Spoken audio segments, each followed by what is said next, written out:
Assalamu alaikum and good afternoon, everyone. Thank you very much for joining us for this very, very special and unique event. We're honored and privileged at Yale University on behalf of the Council on Religious Studies and the Yale Muslim community and the Yale Chaplain's Office to welcome Professor Joseph Lumbard here to share with us, to talk with us on this event called Introducing the Study Quran. The Study Quran has been 10 years in the making and is being hailed as a stupendous achievement, truly magisterial and monumental. This work offers a new, accessible, and accurate translation, as well as numerous introductory essays, extensive study notes, and side-by-side comparative study of the Quranic commentary tradition for the entire Qur'an, drawn from the breadth of Islam's legal, theological, and mystical traditions, from both the Sunni tradition and the Shia tradition. Professor Joseph Lumbard is the general editor of the HarperCollins Study Quran, and he is a professor at the American University in Sharjah.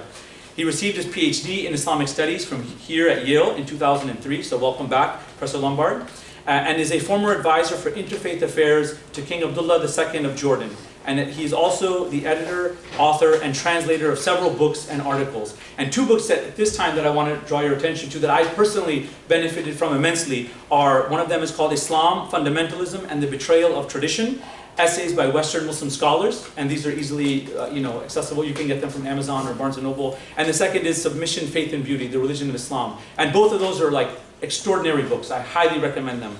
And finally, Dr. Lumbard's next book project is called Love and Remembrance, The Life and Teachings of Ahmad al-Ghazali. It's expected from Sunni Press in 2016. And without further ado, we welcome Professor Joseph Lumbard.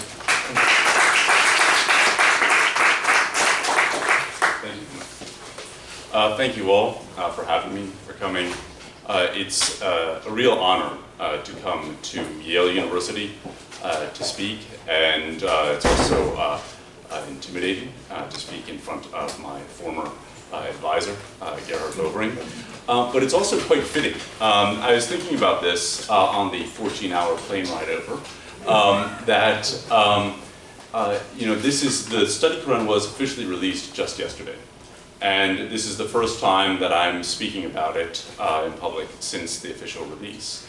And to be speaking here at Yale is really fitting for myself in many ways. One of the people, of course, there are all of these different names on the book and the general editors and everything, but there are also many people who contributed in other ways. Among them, we had many graduate students who are research assistants, and one of them is actually here, Ryan Brisendine. And I really would in many ways consider a lot of these graduate students to have been co-editors. Ryan and others, they would find mistakes that we scholars were supposedly not supposed to make, and helped us in many ways to complete the project. Another person here at Yale who made a lot of contributions to this project is Professor Bovering. I was really, in getting into this project, I certainly wouldn't have been able to do this without Professor Bovering. And in getting into this project, one of the things that I really realized is I would actually often, when I was in discussions with my co-editors about certain aspects, certain intricacies and nuances of Arabic grammar, I would say something, and I would say, wait a minute, that sounded like Professor Bovering. And one of the things that the training that was done here at Yale really instilled within the students a fear of being wrong about Arabic grammar, but also a deep respect for the real importance of continuing with it and never letting up. And so even after I left Yale, I continued to go to traditional teachers. Wherever I was, I would find people that could teach more about, particularly Arabic grammar, other aspects of the language, in the balagha, that is kind of the knowledge of eloquence, rhetoric, and things like this. And if it hadn't been for Professor Bovering instilling within all of his students the importance of doing that, I think that this project overall would have been far less. And so Professor Bovering, I actually do thank you for that. And if anybody really wants to learn Arabic grammar well, it's really good to have a 6'5" German Jesuit priest looming over you every time you make a mistake. Now, the Study Quran is a project that has been 10 years in the making, as Omar said. And this has required more than I could have imagined any project could have required. I think that if we had known what we were getting into with this project, we would not have done it. And we were constantly challenged by this, and we were pushing ourselves over and over again. I mean, we pushed ourselves so hard that two of us got pneumonia during the course of this project, and it was late nights and early mornings. But it was also amazing. I mean, if you want to do late nights, it's like having kids. You know, you do late nights and early mornings because you love it. And it's the same thing with this. You do late nights and early mornings with it because you love it. Now, this, by the way, this is, many of you know, the Fatiha. Bismillah, it's not the Fatiha, it's the Basmallah. Bismillah ar-Rahman ar-Rahim. This was actually done by Muhammad Zakaria, who's the famous American calligrapher. And one of the things that's interesting about the Study Quran when you look at it is that it's all done by American Muslims. And so in some ways it's not just the first Study Quran, it is in a lot of ways an American Muslim project. Sayyid Hussein Nasser, the editor-in-chief, actually said that he wanted all of the participants in the project to be American Muslims. The project is also very important in something that it's a very significant thing happening in Islam right now, of which a lot of people are not aware, which is that Islam in its history has had two important intellectual languages for the spread of Islamic knowledge: Arabic and Persian. Other languages have fulfilled that role to some degree, but take for example Turkish. It was an international language of administration and a language of knowledge within Turkey, but it was not the language that people would then teach Islam in, Islamic topics in parts of the Ottoman Empire outside of Turkey.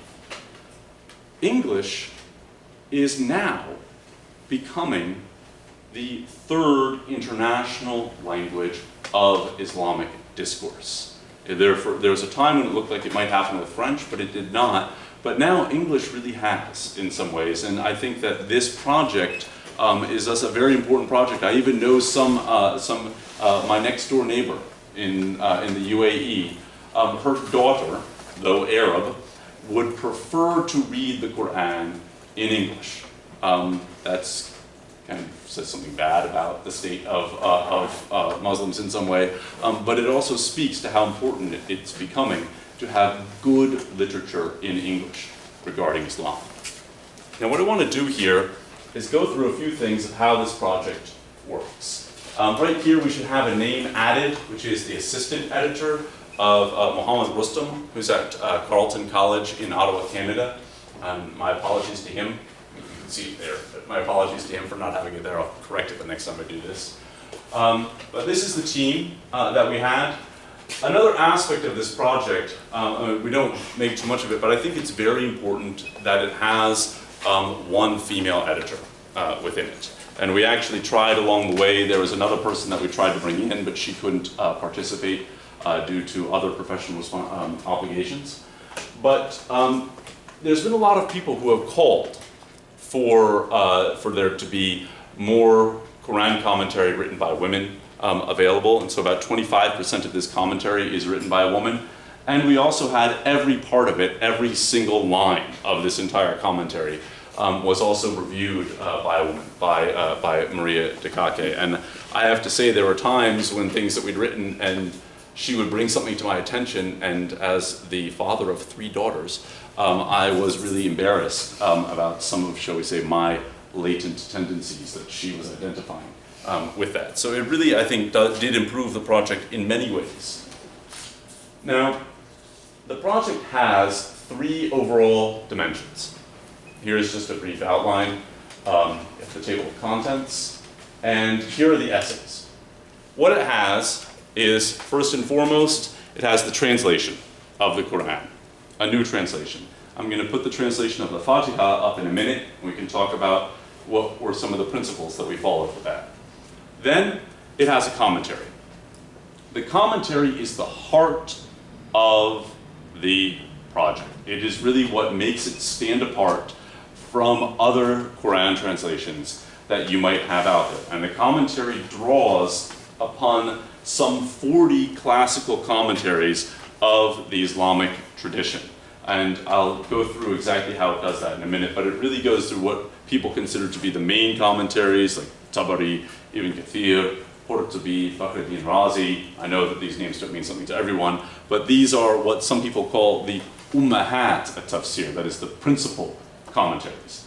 But in addition to that, it uses some that people don't consider to be quite as central, because we felt that there really had to be a large breadth of what is in the Islamic tradition over time.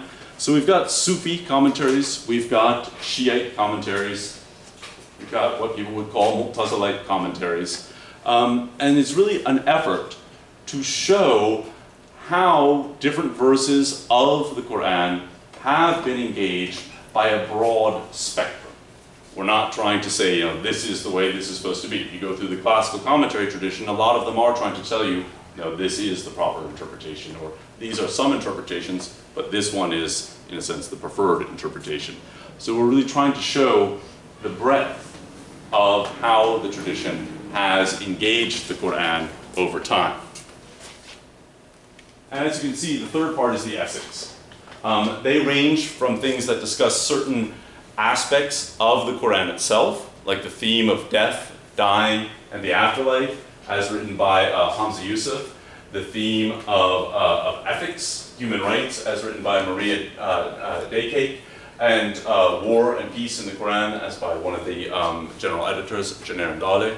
And then I have the essay that is done on the manner in which other religions are viewed. That is the Quranic view of sacred history and other religions. But then you've got a lot that talk about the commentary tradition.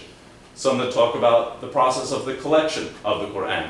There's one essay within these that you should read. It's the one on how to read the Quran by Ingrid Mattson. I think she did a brilliant job. It really is. I actually tell people that when they pick this book up, if they're not familiar with the Quran, that's where they should begin. Not even Dr. Nasser's introduction. Go to Ingrid Mattson's essay on how to read the Quran. I mean, she really did. She was the best person for that. All right. This is a commentator key. Now, why this is important is because this was one of the most difficult things, is how are we going to make something that has extensive scholarly commentary, tons of footnotes if it have. I mean, literally you would have, thousands of footnotes in this volume, if not for this, which is our commentator key. So that what we do in the commentary is we express something like this verse means that you should not hit other people, all right? And then you put in parentheses, and then you'll have BD, IA, IH. So that would mean that in this opinion is found in Al-Baydawi, and in Ismail Haqi, al-Burusawi, and in Ibn Arabi, all right, or the Qadi Abu Bakr ibn Arabi, not the famous mystic. And so you could see that this is an opinion, this is where that opinion is found. A very important thing here to know about the classical commentary tradition of Islam is that they report a lot of opinions that the scholars themselves don't maintain. So when it says that, it's not saying that that is the opinion of that scholar, it's just something that is transmitted within that particular scholar's commentary.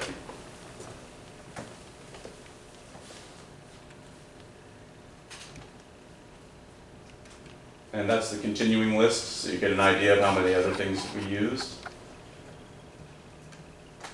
And the end of the list. All right. Now, this gives you an idea of how the project works. Here's what I was referring to, where you have a parentheses, R. So that opinion was found in Fakhruddin Razi, M1, Mayrudi, one of my favorite commentaries, TB, Tabarsi, a Shiite commentator, IK, Ibn Kathir, Q, Qurtubi, Z, Zamakhshari, SH, Shawkani, and things like this.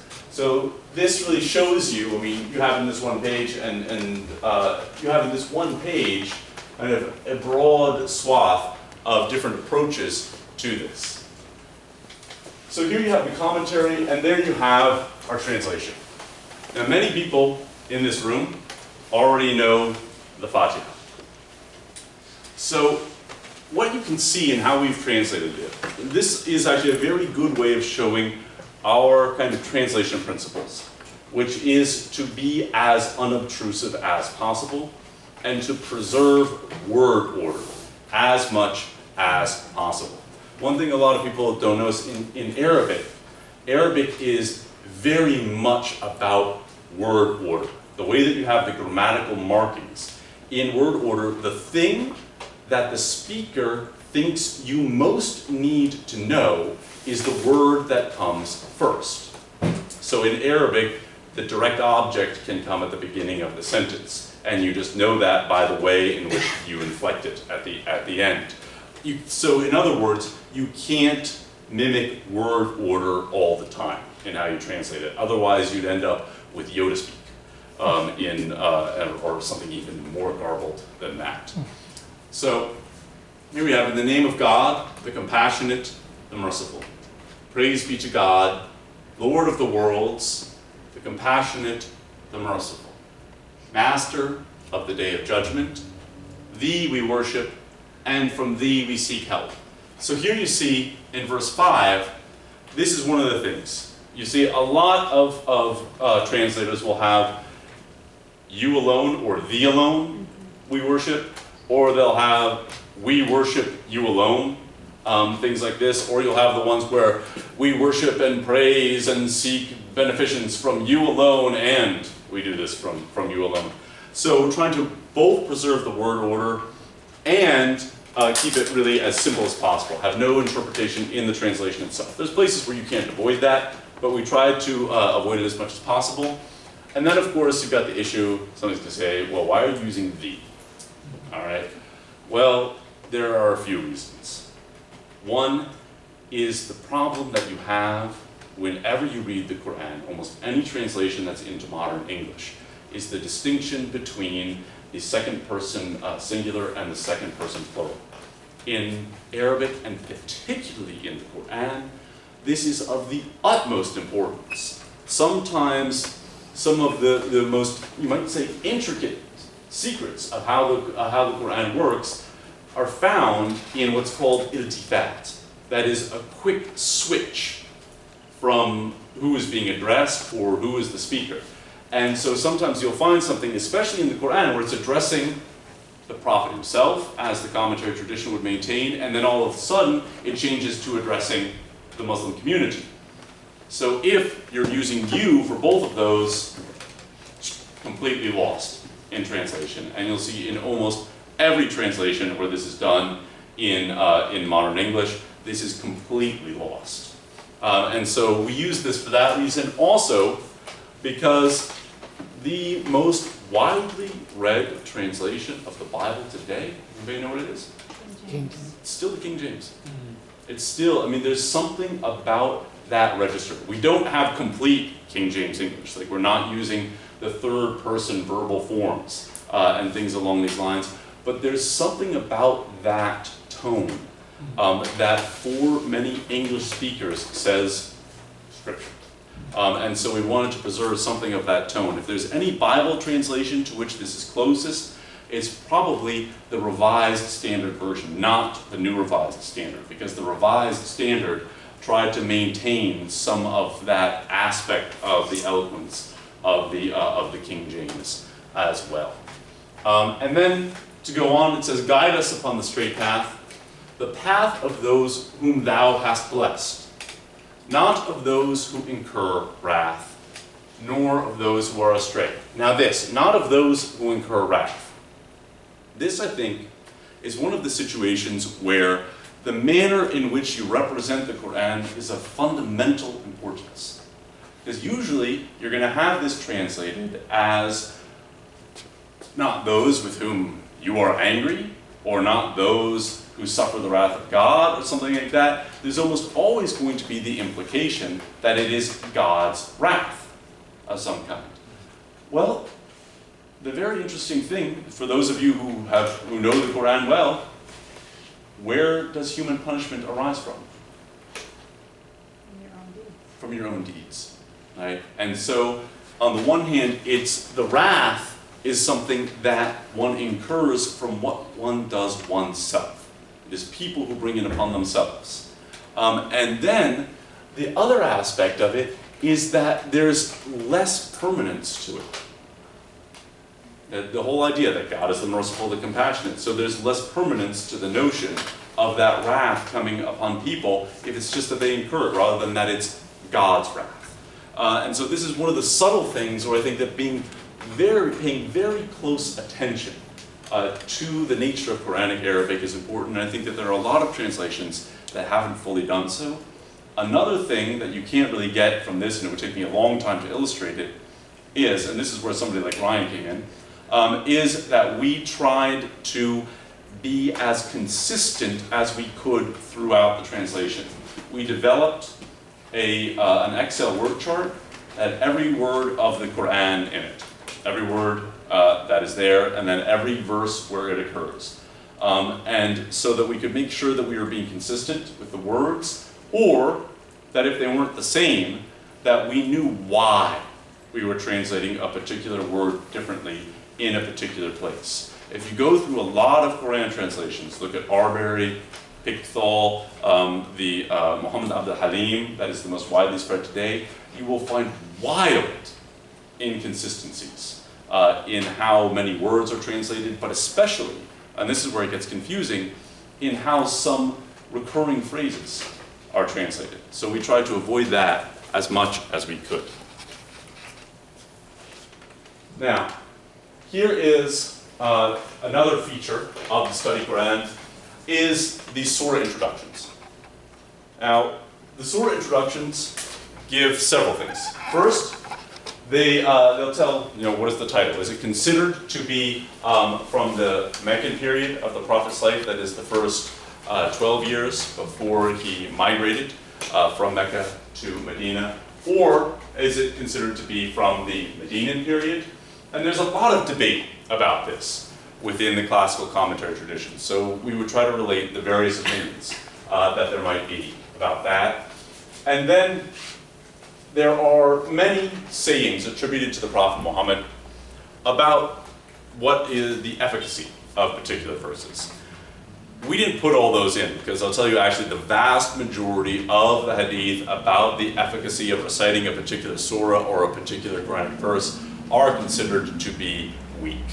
But most commentators, you'll find some commentators who will include them all the time anyways, like Zamakhshari includes them all the time, Tabarsi includes them all the time, and they do it because it's like, well, what's wrong with making people think they're going to get some benefit from reading this surah or that surah? But the ones that we used are all the ones that are considered by classical Muslim scholars to be the highest degree of authenticity. And then we'll go through, a lot of surahs have different names, and we go through what some of those different names are, and then give a kind of outline of what are the major themes of a particular surah. This again is something I think is tremendously helpful and does set this apart from other translations of the Quran that you will find out there. Some of them have short introductions to some, but they're all not particularly consistent within that. Now, one of the things that also sets this apart that we were able to do, because we had all of the space for commentary, is that we could talk about the different readings of the Quran. For those of you who aren't aware, this is a very important phenomenon when it comes to the Quran and how it came to us in its current form in history. That there are said to have been over 80 different schools for how one recited the Quranic text. These schools were eventually trimmed down to what are considered to be the 10 most authentic schools, and they're divided into 7 that are considered to be what are called mutawatir, meaning that they are so widely attested that people say this is definitely one of the sources and ways to read it from the Prophet, and then 3 that are considered to be very well known, so they're also considered to be authentic. What we did was we didn't do the full 10 schools, but the 7 schools of recitation. Sometimes we used them in our translation. We used different ones. We based it in what is called the Hafs recitation. Hafs from Hafs. Because that is the most widely spread Quran that people hear and read today.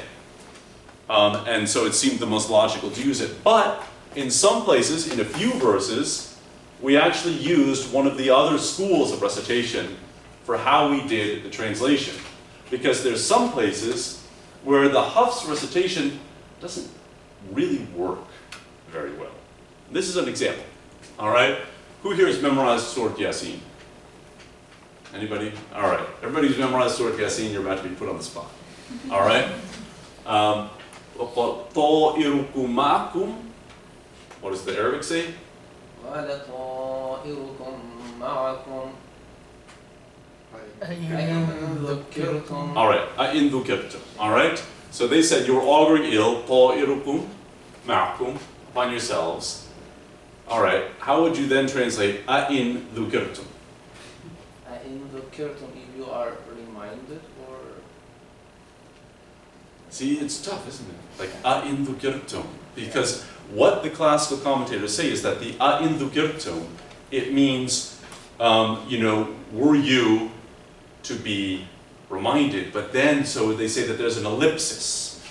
That it's like when when your parents say, if you do that again, and then they don't say anything.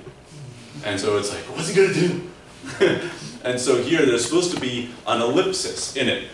Okay, if you put an ellipsis in the translation, well, especially with the history of scriptural work that you have in the West and the history of looking at Bible work, it's going to look like there's something missing in the text. All right? And so we used another recitation, which is in ذُكِرْتُمْ.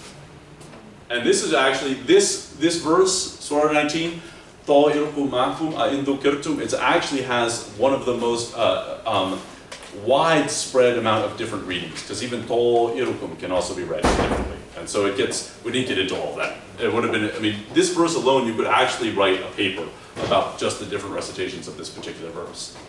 But here, so you have, your auguring ill is upon yourselves, so the translation we used is in ذُكِرْتُمْ, even though you have been reminded. All right?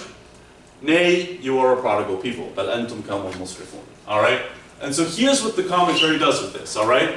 The response from the message bearers is, to the disbelievers, is that the punishment the disbelievers foretell will befall them because of their disbelief. In the most widespread reading of this verse, though you are reminded, in ذُكِرْتُمْ is read أَإِن ذُكِرْتُمْ, meaning even if you are reminded. In this reading, the ellipsis indicates a rhetorical elision that constitutes the object of the interrogative and serves as a rebuke. All right, your parents, all right? As if to say, do you augur ill and disbelieve even when you have been reminded? And here we go to another reading. أَإِن ذُكِرْتُمْ is read أَيْنَ ذُكِرْتُمْ, meaning now that you have been reminded. That is an ذُكِرْتُمْ. Another reading is an ذُكِرْتُمْ, because you have been reminded. Now that reading, actually I should have mentioned it in the commentary here, but that reading that Zamakhshari records is not one of the 10 qira'at. That's considered what they call kind of a shav reading that is not accepted classically, but nonetheless it's recorded, all right? And so that gives an idea of some of the ways in which the commentary really adds to the understanding of the text and how the text has been received and the multiple ways in which it's been worked with over time. Now, I'm going to leave the floor open to a lot of questions here. There's a lot that we could go into. There's 2,000 pages. This is one of the features, and this is actually, we only got this done at the last minute, and I was insisting upon this. We were really fortunate. Oh, wait, there's another Yale connection here, because the person who did these is Dawood Casewit, who is the father of Yusuf Casewit, who got his PhD from Yale. He graduated just last year. Is that correct? Yeah. So anyways, so Dawood Casewit used to live in Medina, and for those of you who have ever lived in Saudi Arabia, there's not much to do with your family. And so he spent his time, when he was living in Medina, going around and researching all of the geography of the place. It's like, hey kids, let's go look at the place where this verse was revealed this weekend. Interesting way to grow up. I guess that's why Yusuf ended up getting a PhD in Islamic studies. So this is the first one. This is just the general region. So this, for example, gives you the first hijra that a small community of Muslims are said to have made down to Abyssinia. But then you have, whoops, wrong way there, sorry. All right, then you have the general area. So this gives you some of the overall, some of the important areas. So these are what are considered to be the campaigns of the Prophet. Taima 629, Tabuk 630, and Wadi al-Qura 629, Fada 629, etc. Shows you when these parts, kind of when there were major campaigns there. And it's especially important because in the commentary, a lot of those campaigns are referred to, since many verses of the Quran are thought to refer to some of these instances. One of the things I would actually love to see, and it would be amazing, is if somebody actually did a map that corresponded to all of what are called the occasions of revelation in the tradition, or I actually think they should be called the historical contexts, because you could develop an amazing map along those lines, kind of color code it for what's considered to be the degree of authenticity and things along those lines, but that could be a great project.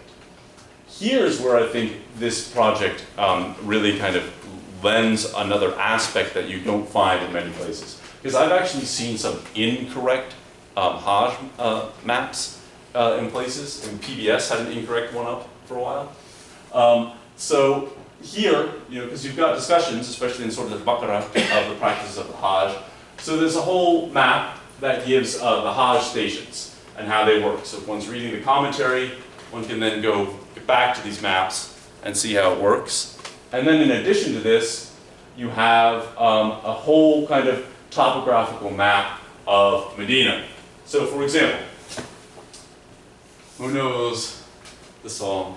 Talal al-badru alayna. All right, what is that song commemorating? The arrival of the Prophet. When? The birth. In Medina. What's that? Wrong! You failed. All right. 12th of Rabiul Awwal. What's that? Yes. All right. Yes. But that's because everybody now takes the song and puts it back and attributes it to the Hijra. All right? Why does it not refer to the Hijra? Because this is the route that the Prophet took for the Hijra. All right? And Thaniyat al-Wada is there. See? So it's actually a little ditty that was written by Hassan bin Thabit when the Prophet was returning from this direction from another campaign. All right? But of course, it sounds much better to take it back and lower to the Hijra. Everybody's on the rooftop singing the song. It's very nice. So don't worry, you don't have to tell your kids. It's still a fun song to sing. All right? And so it actually shows that this is the route, and that's the Quba Mosque, where the Prophet is said to have prayed the first Friday prayer. And then the track back into the center of Medina. But it also gives you the layout of where some of the major tribes were, like the Khazraj and the Aus, and things along these lines. And this is where some of this really starts to lend a flavor to it. So, for example, I will quite honestly say that until I had these maps, there's certain aspects, let's say, for example, of the Battle of Uhud, which you have here, that I didn't, fully get exactly what was supposed to have transpired. And it's actually very, very difficult to know exactly what is some of this about. So we have this map of the Battle of Uhud, and then here again, this is the famous Battle of the Trench, and the Muslims are said to have dug a trench that's 3.5 miles, or about 5 kilometers. Okay, well, how is one trench that's 5 kilometers long going to have worked? You really need to see the whole geography to get a sense of how that actually could have functioned. And so here, you've got the whole geography where the headquarters of the encampment were, and so it gives you a sense of how the whole campaign actually worked in relation to the geography. Now the last thing that we have here is there are a lot of hadith that are used throughout this project, and so the hadith index for this project is actually about the size of a book itself. And then of course there's standard general index. Those are all the parts that really make up this project. Thus far we've been very gratified with a lot of the response that we've received. One thing that some people have asked us is this, you know, supposed to be the best translation or things like this? And I'd say no. It's just supposed to be a new translation. But I do think that in terms of these features, what it does do as a translation, and what we have needed in academia for a long time, is to start having the Qur'an translated by groups of scholars. When you go through the tradition of translation into the Bible, if you go and you ask scholars in biblical studies, one of the things that they'll tell you is don't use one of the translations that's done by an individual. There'll be too many, you know, personal predilections that will creep into the translation and things along these lines.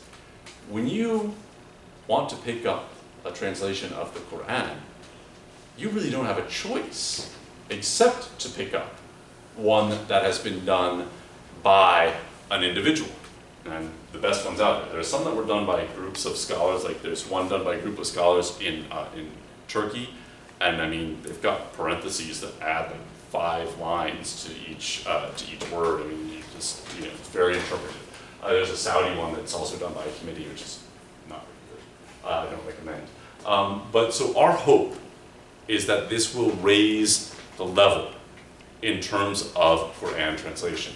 We hope that there will be a group of scholars that will come out and try to outdo us, because this is what we should be doing in scholarship, is we really need to have translations that have large groups that come together. Sometimes you got to fight things out, and we had some disagreements, and there's still some things in there that I don't agree with, still some things in there that some of the other scholars didn't agree with, but there was a long, drawn-out discussion, and everybody was heard. It's something that's needed. The other thing is that people really need, when you want to understand Islam, a lot of people will talk about, oh, which translation of the Qur'an should I use? If you want to understand Islam, don't just go pick up the Qur'an. It's really not going to help you that well. And so our hope is that this will be something that people could actually pick up a Qur'an, and because they've got the whole commentary there, that they really will be able to understand it and contextualize it. I mean, there's certain verses of the Qur'an that if you don't have context for them, they really are going to be somewhat, you might be taken aback by them in some way. And so we hope that this really helps people understand the broader context within which some of these verses are said to have occurred, and the way in which Muslims over time have actually interacted with and worked with the Qur'an.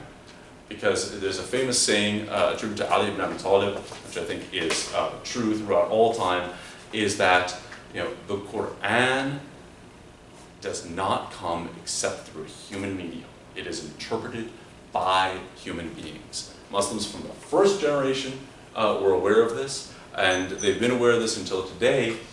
And it's by seeing that plurality of the tradition that one really gets to understand the Qur'an itself better, and of course to understand the Islamic tradition better. And now I want to open the floor up to any questions that you may have. Yes? Maybe I'll pick it up with an easy question. Just the very word Qur'an, you use Q-U-R-A-N, but there's of course also in English K-O-R-A-N. Yeah. Was there any debate on it, and why did you?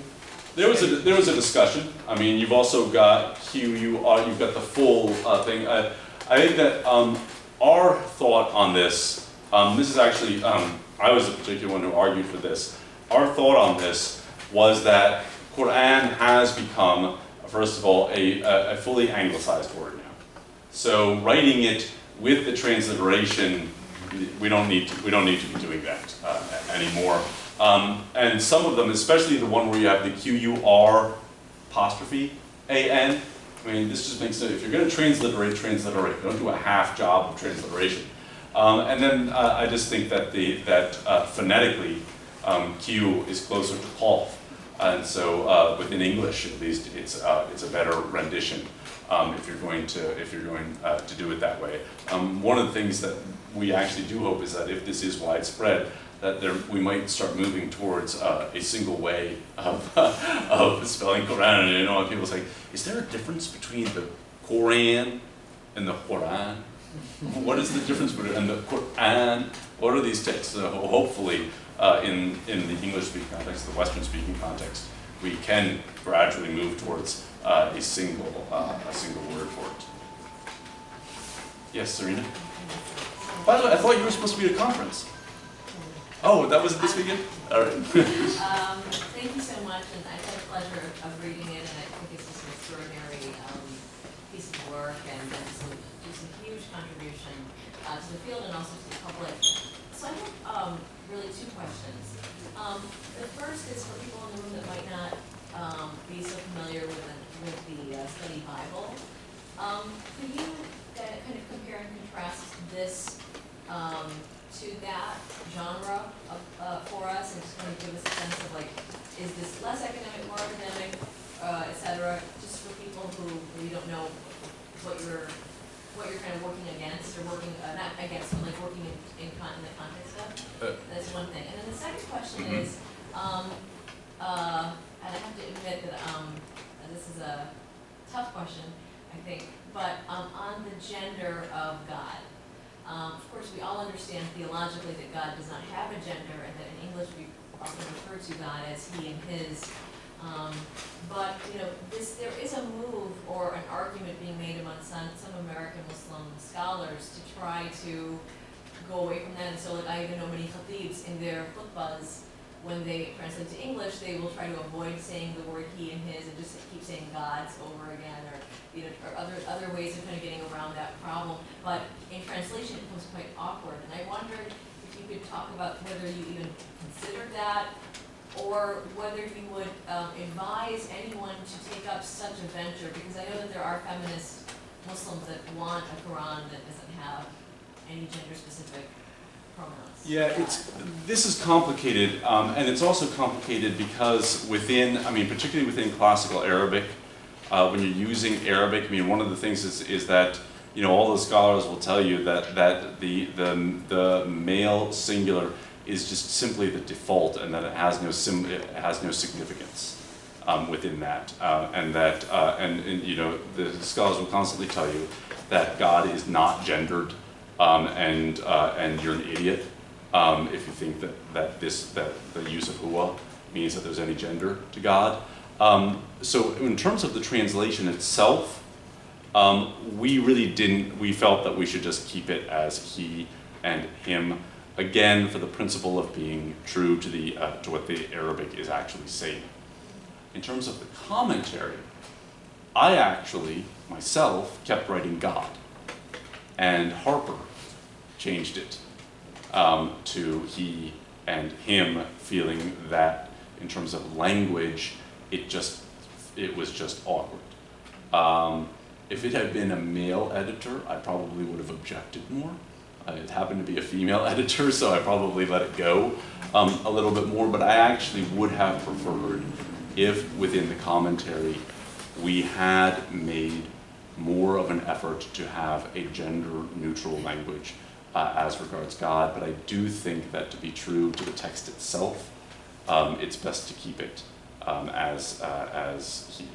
Unfortunately. So there is, but you do recognize that there is some confusion as to whether God is male in I do, but I don't want to call God it. Yeah. Well, I think we always say it is off. Yeah. But yeah, it's a problem. It is. It is a problem, and it's a problem in the context. Yeah. So, anyways, so now let me get to the other. I had to answer that one first because although it's the more it's the more difficult in some ways, it's the shorter answer. Your first question is a much longer answer because that actually has to do with the whole genesis of the project. And so Zarina's referring to the genre of the study Bible. And there are tons of study Bibles out there. And this, by the way, could get to it, there should be a woman's study Quran. You've got a woman's study Bible. Now you've got a kid's study Bible. You've got an Orthodox study Bible, a Catholic study Bible, many evangelical kind of versions. And there's the Harper Study Bible, the Oxford Annotated Bible. We're very much aware of this tradition because this is what Harper came to us asking us to do. Which means, first of all, they wanted us to take an existing translation. Well, that was a big problem because we actually signed on to this project thinking we were going to use an existing translation. And then we went through the translations and found really none of them work for the purposes of a study Bible in particular. And so I said, oh, well, so in order to do this project, we need to spend 3 years translating the Quran first. And so we did. And then, so the other part that you have, so usually most of the study Bibles out there, they have an existing translation that they work on. Not all of them, but most of them. And then what they have, and you'll look particularly like the Oxford Annotated or the Harper, they call what they have study notes. And this is particularly important because you can go back here and take a look at the commentary. This is actually a good example. All right. So you will actually have usually less notes per word of text in the study notes of a study Bible out there. We've actually got about 5.5 words of commentary for every word of the translation, and then if you go, for example, to the Fatiha, it's about it's considerably longer. We've got what is it, like 10 pages for 7 lines of text. So really, it's a full-fledged commentary as opposed to being study notes. And so I would say that in terms of what it does, I don't want to in any way denigrate any of the study Bibles out there. I think I bought about 12 of them, and I benefited a lot from going through them. But I do think that what we have done in relation to the text is a bit more comprehensive, and we could do that because we had a lot less text to work with in terms of the translation, because the Quran is just the size of the New Testament. And so we could actually get it all into one volume and be far more elaborate in the commentary that we provided. But again, I hope that this will start a whole genre of study Qurans. I think that there should be more. I hope that other people will come out there and they will try to outdo us. There are certainly things that I look back on it now and I wish I'd said more about that verse, or I don't think I quite put that the right way in there. Professor Overy? When I read the Quran like a Muslim, I recite the Quran. I recite the word by my ear. And I've often seen Muslims even sitting in the subway reciting the Quran verse by verse, even if it's done inaudibly, but it's basically done to be heard. The word is recited. When I read the Bible, or passages from the Bible, I meditate. I do not read them out word for word, but I meditate. I stay at certain passages, or I overlook the whole pericope, and I meditate it. In other words, when I read the Bible, I use my eye in the first place, reading it, absorbing it, not so much my ear. With the Quran, I use my ear, because it's the word that is to be recited, the word Quran itself is recited. And so I ask myself, do you reflect in your introduction on that particular phenomenon? Yeah, actually, we talk about that a little bit. That's discussed a little bit in the introduction, and I also have the essay on translating the Quran. They only gave me a few pages, so I focused more upon this phenomena, and I think that it is one of the things. This really gets into the deep question that Muslims always say, well, the Quran can't be translated. And a lot of that, I think, has to do with exactly what Professor Boehring is talking about, which is that you can't have that sonoral experience or of the text when you're reading a translation, and so it can't be used within prayer. So it is something that we addressed, to some degree, the idea that it can't be fully translated. And of course, Muslims will talk about this in terms of jazz, the miraculous nature of the Quran, that it can't be imitated. And I think that to a degree, there is something to it. I mean, as Toshihiko Izutsu has said, when you go over the history of Arabic literature, the Quran is really a genre unto itself. There is nothing like it before it. There is nothing like it after it. It is its own genre of text. And a lot of it has to do with this kind of, deep oral quality that is, in a sense, to some degree, trance-inducing. And it's the same thing for me. I will always read it with that idea of that recitation, going in your head. And there are, places here where, I would actually say it's interesting.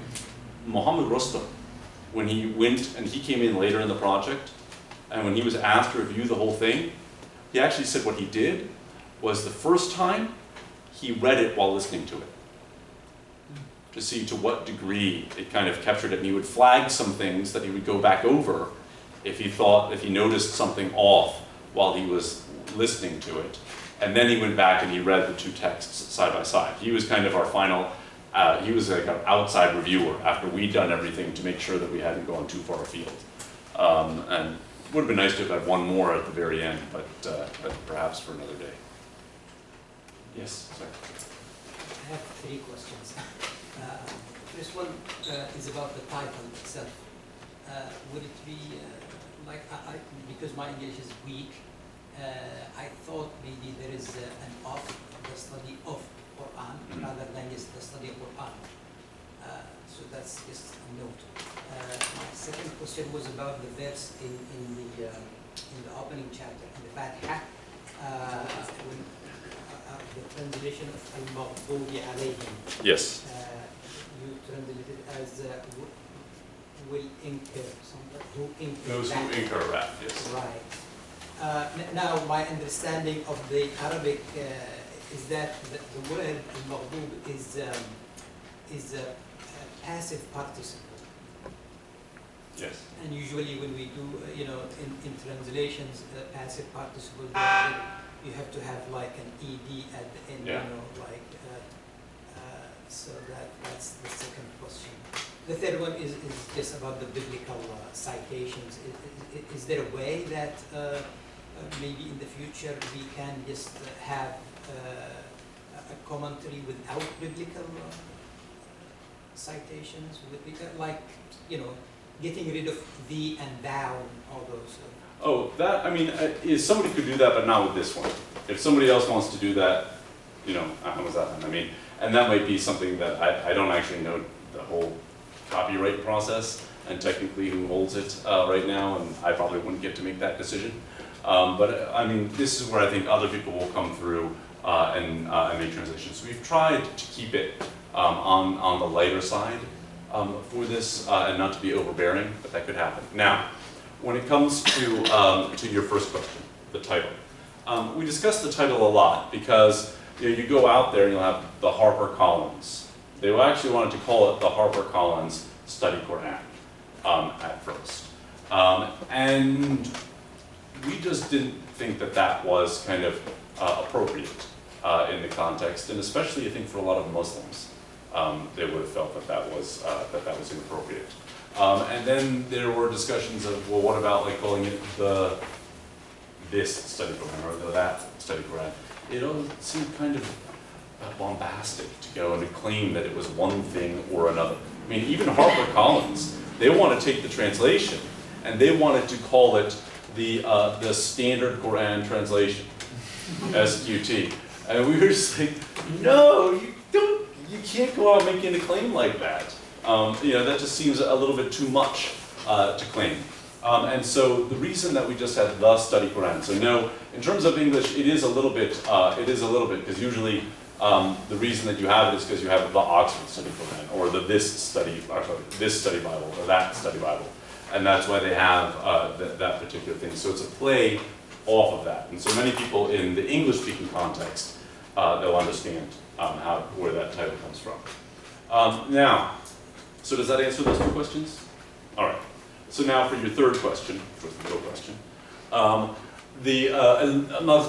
Yeah, you know, those, I mean, here, not of those who incur wrath or of those who have incurred wrath, if you wanted to put the ED. But I think that, Maghdub doesn't necessarily have to have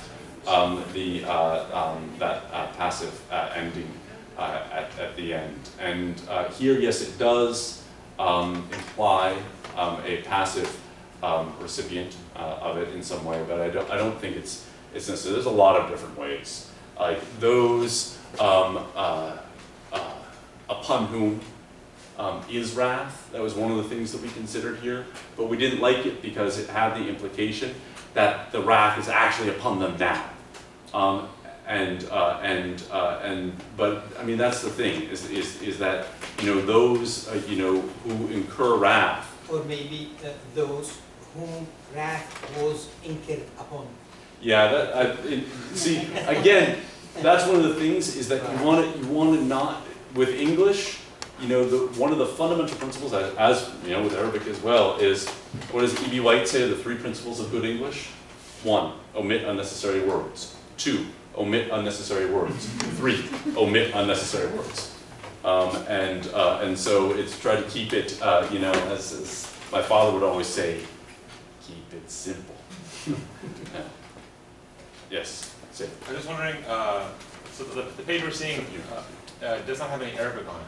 And I was wondering if there was a debate about whether or not to include the Arabic of the text. An ongoing one. and sort of, will there be a future edition with the Arabic, and how did the decision get made? Considering how often we get asked that question, there probably will be a future edition with Arabic. Excuse me. A lot of people want the Arabic text. Now, a lot of you are college students here. What do college students do with their books? What do they, I mean, they underline them, but what else do they do with them? Yeah, they put them on the floor. During exam time, they're like on the floor with a whole bunch of other things, and you like wake up with like coffee and bananas on your books and things like this. And for Muslims, this is a very sacred word. And so if people were going to have that, you're going to have a large section of your audience for this that isn't going to treat that with quite the respect that you want them to. But here's the real situation.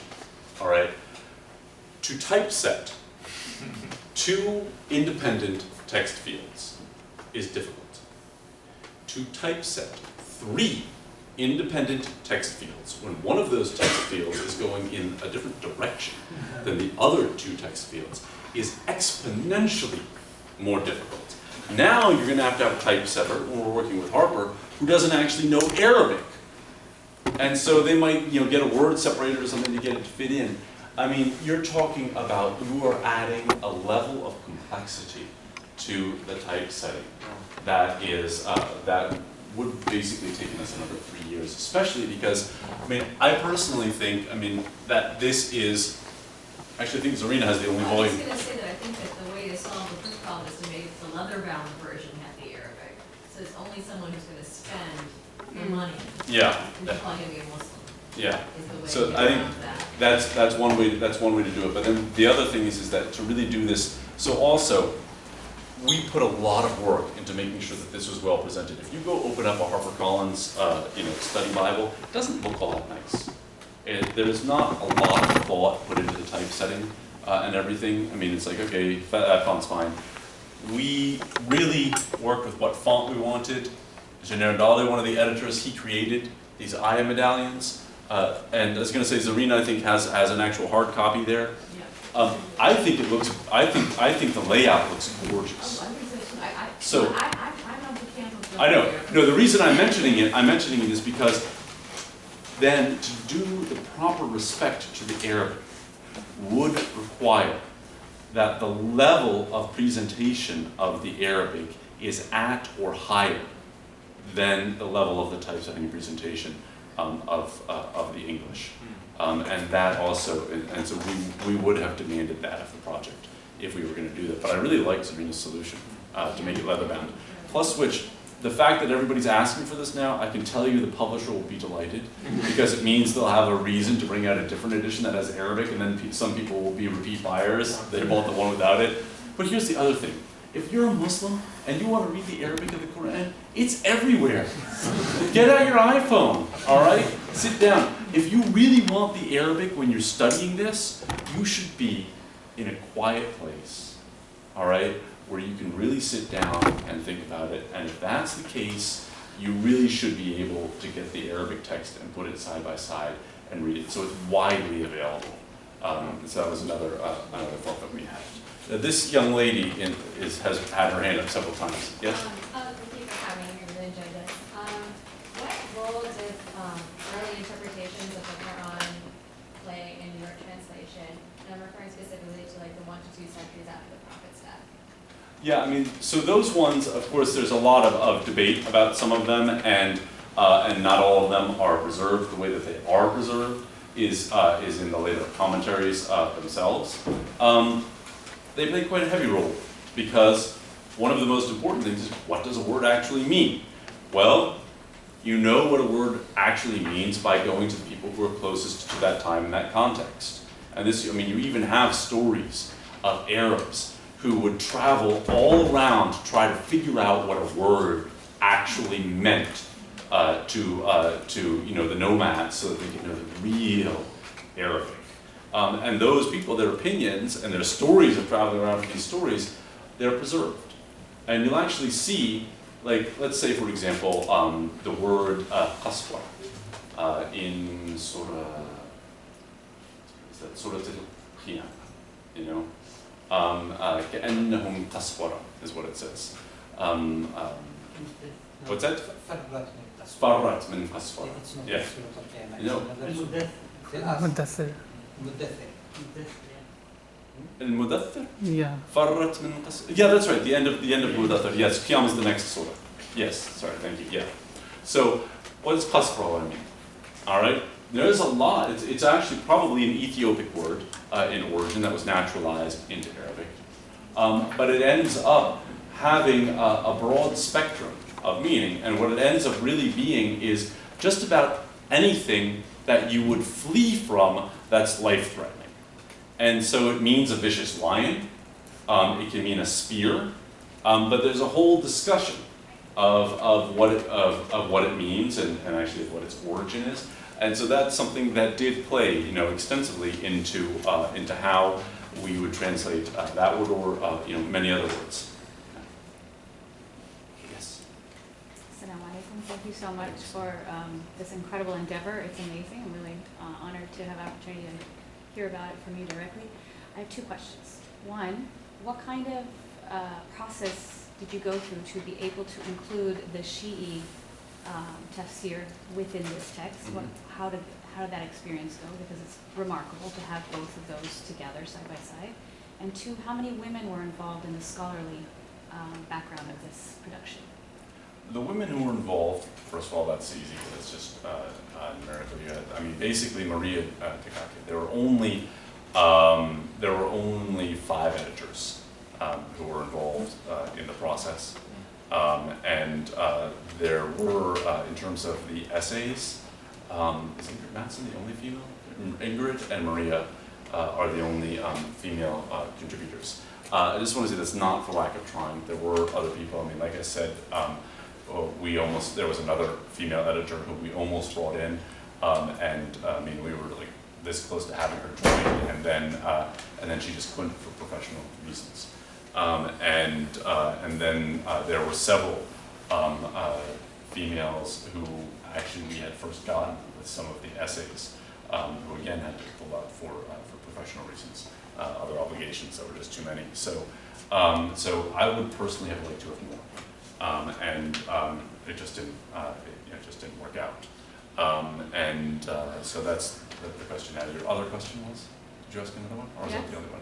What's that? Oh, you forgot it. Yeah, sorry. To include the she. Oh, sorry, the sheet, yes, a very important tafsir question, is yeah. really remarkable. It's really actually not as remarkable as it seems, because the Shi'ite tafsir and the Sunni tafsir are sometimes so incredibly close to one another. I mean, if you read, for example, Tabarsi and Qurtubi side by side, and they're contemporaries, they're almost identical in a lot of the things they say, and I finally figured out it's because they're both drawing from the tafsir of al-Mawardi, and they both take his stuff and then they expand upon it, and Mawardi actually becomes this fundamentally important tafsir that both Sunnis and Shi'is draw upon, because he just kind of lists opinions, and then people would take them and elaborate upon them. But there's a lot of things that you'll find in Shiite tafsir, which is, I mean, flat out identical. So this is actually one of the things that we did, was that at times when there's an opinion, we would put, you know, that they share, we would put the Sunni and the Shiite side by side, and, you know, the Mu'tazilite, so that people would see that there was much more unanimity in the tradition than some people might think.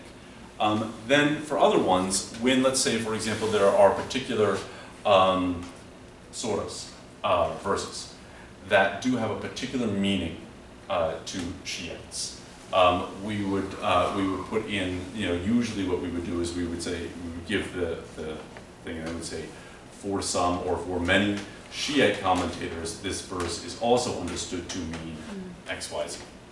And then the same thing in some instances with when you have verses that some Sufis will take as a key point, but shall we say, that verse doesn't necessarily resonate in that same way. For the broader community, we'll say some Sufis understand this verse to allude to X, Y, Z. Very comprehensive. Yes, Don, and then Adam.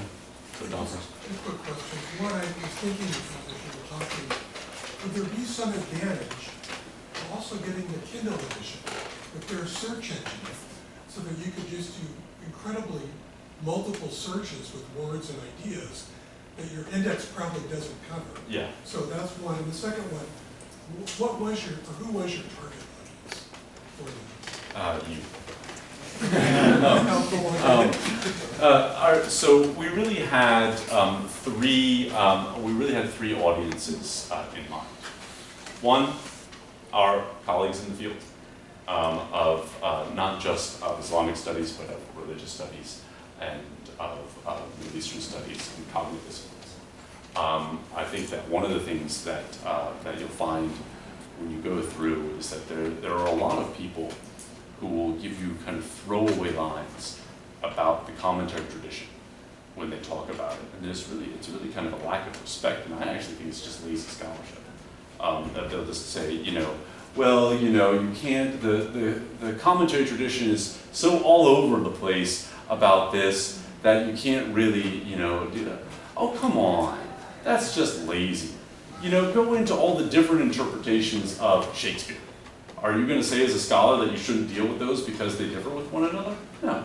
And then some people say, oh, you know, Tabari, he just gives you, you know, occasions of revelation. I've seen one scholar, a book that was published last year, says this is a throwaway line of why not to deal with Tabari. It's like, okay, you have not read Tabari.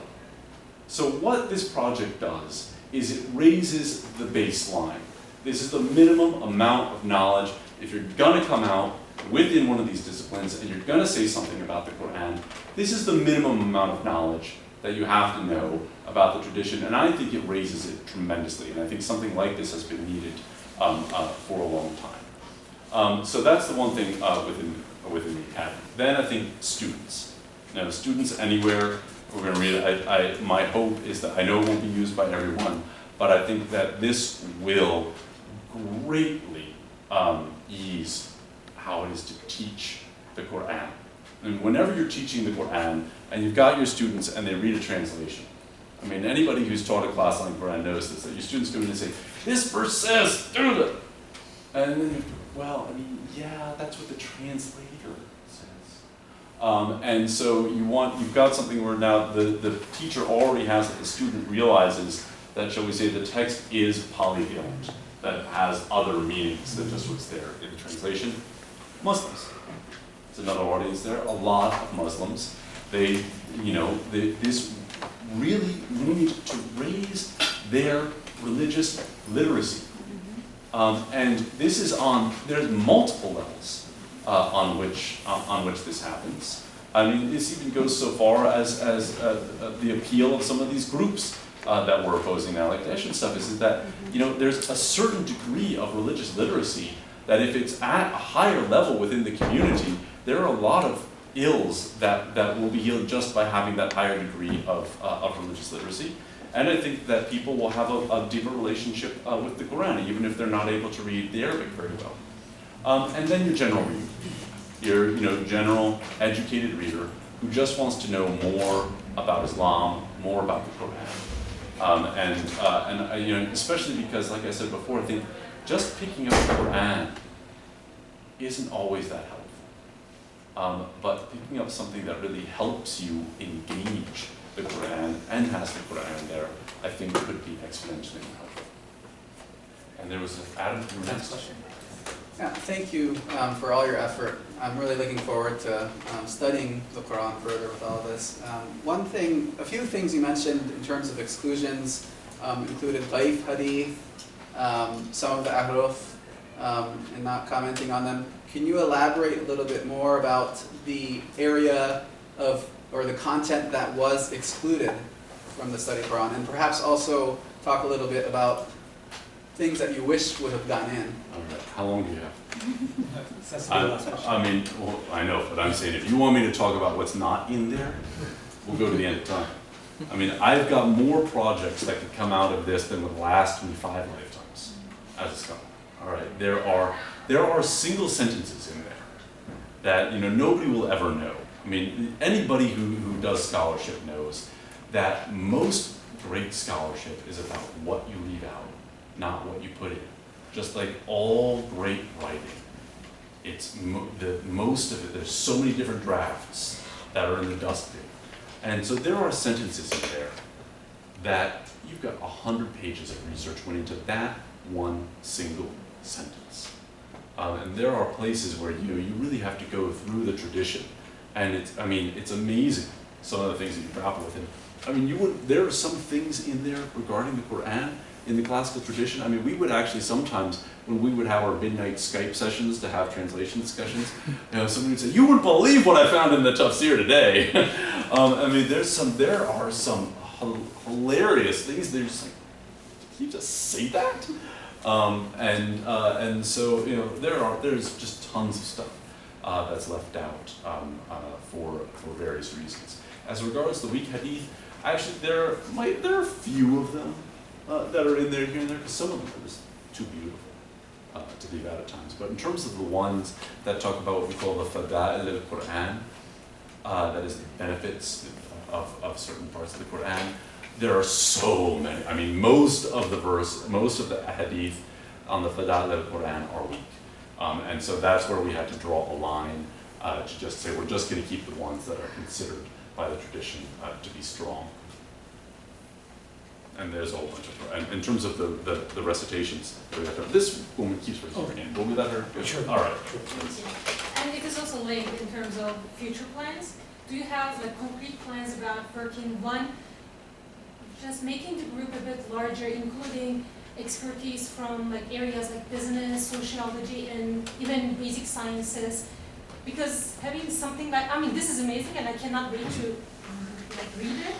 However, having a broader expertise, a group of scholars working on such a project would be amazing to study. Yeah. And next question, do you want to hear it first, or? Go. Okay, the data you mentioned, like using keywords, locations, and date, maybe. Do you plan to have a multidimensional representation, a study, having all these phrases and keywords used in all the different surah chapters, and where they are revealed, what time they are revealed, since you already have a seed? Yeah. Maybe studying working with data scientists, that they can project it in a way that can be amazingly helpful, like those maps that you showed us. Yeah. Give me $20 million and I'll change the field of Quranic studies. All right. No, but I would actually say, I mean, no, this actually, the main thing that you said in there, which is really important, is that we've got the seed. There's so much that could be done beyond this, that could be done with this, in terms of, like let's say you were to do, and look, people are going to come out with another one. HarperCollins is probably going to want to do, the revised edition, some kind to try to stay ahead of the competition or something. In terms of the other disciplines that would be included within that, I don't think business necessarily would, but something that having a little bit more archaeology involved. This is one of the things that I think could flesh out a lot. More maps. I think that this is one of the things that could really work. And then the other project that you mentioned of really getting into the words and that, oh yeah, I mean, I've actually thought of this where we could actually use, we have this Excel word chart where we could actually go in and we could really chart out the whole of the Quran. There's been a project that was published by Brill, by Muhammad Abdullah, but it's not really very well standardized, shall we say, and I think something much more rigorous could be done. Just on the point of money, I mean, there are so many grants for digital humanities and all of this stuff. I know. In the millions. I know. And so I hope you guys, the team, pursue some of those $1 million grants to do this kind of digital work. Yeah, I'm looking for one kind of golden, Prince donor. Just give me the $20 million up front, but but no, there is a ton of stuff, and this is one of the things. This is actually, by the way, this is one of the reasons why I'm really enjoying this process now of going out, is because these other people have these ideas. It's like, oh, you need to do this, you need to do that, and then there are a lot of doors that are. You know what's really open right now is a series like the Anchor Bible series. This is something that we really, really need. That you really have like that kind of series where you have 30, 40 volumes on the Qur'an that every academic library has. And again, that raises the academic level a whole nother bar. And these are the types of things that I think it would be great to see coming out in the years to come. Thank you all very much for your time.